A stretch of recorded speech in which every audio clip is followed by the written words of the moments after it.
Good evening, my dear students. Today we are going to start fourth chapter of our SST, that is our Constitution. We all know that India became a free country on 15th August 1947. This particular day, we all celebrate with great pomp and show as an independence day. Okay? So, every free country has its own law and order, to which every citizen of that country is abide by. Like children, now in this lockdown period, certain rules and regulations, certain laws we are following. That the shops are being opened on the alternate day. No shopkeeper is allowed to open his or her shop on all the days of the week. And then Sunday it's a closed market and so many different rules. So all this is all the laws which are made to govern a country properly comes under the constitution. So the definition of the constitution is that constitution is a set of rules according to which a country is governed. Okay, now who are the people who make the constitution? Few representatives, that means particular educated people, they have been asked to frame the constitution of the country. So whenever India got freedom, a committee has been assigned, and the chairman of the committee was Dr. B.R. Ambedkar. And that particular committee, comprising of the learned people from the country, they drafted our constitution, and the constitution came into force on the 26th January 1950, which is known as the Republic Day, and we all celebrate our Republic Day with great pomp and show. So that means from that particular day, our India was having its own law and order. Now, India is the only country whose constitution is the longest written constitution India is having. And the introduction of our constitution is preamble. Preamble means, the meaning of the preamble word means, that means of the constitution, it tells us about the main ideas, what are the purposes and what are the aims of our constitution, what are the aims behind the laws which have been made. A few different little tough terms we have to understand regarding our constitution. First one is a souvenir, then is a socialist, then secular, democratic, republic. So how many terms?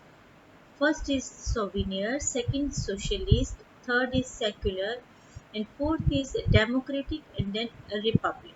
So one by one, children, we will take all these terms and we will try to understand the meaning of the terms. They are not very tough. Just by understanding, we can go through it, and no need of cram.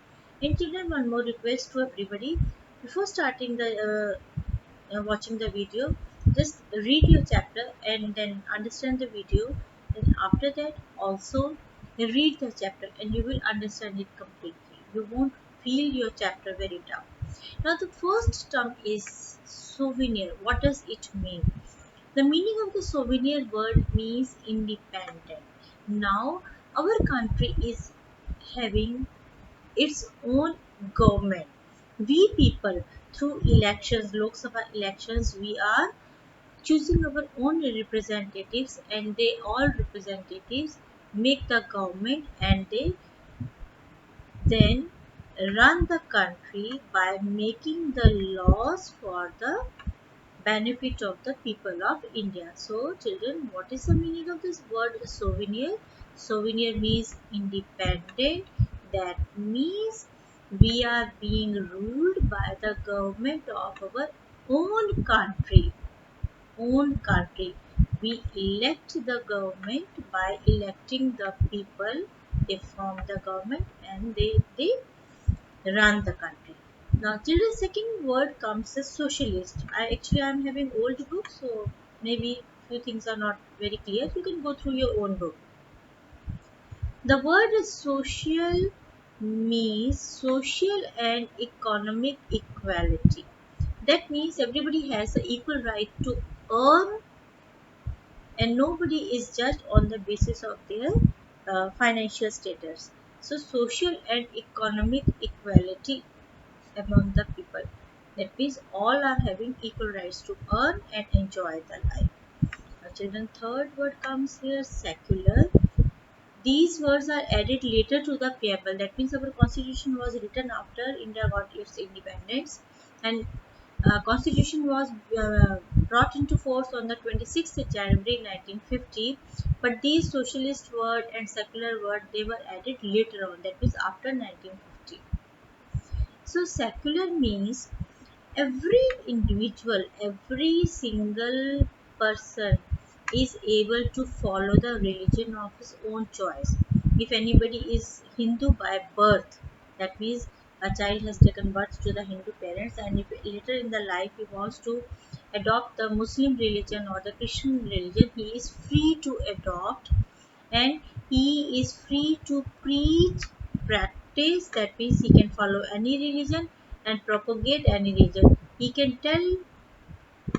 The he can tell anything about any religion. Nobody is going to put him behind the bar just because if he is following a particular religion. So the meaning of the word secular means a person is free to practice, that means follow any religion.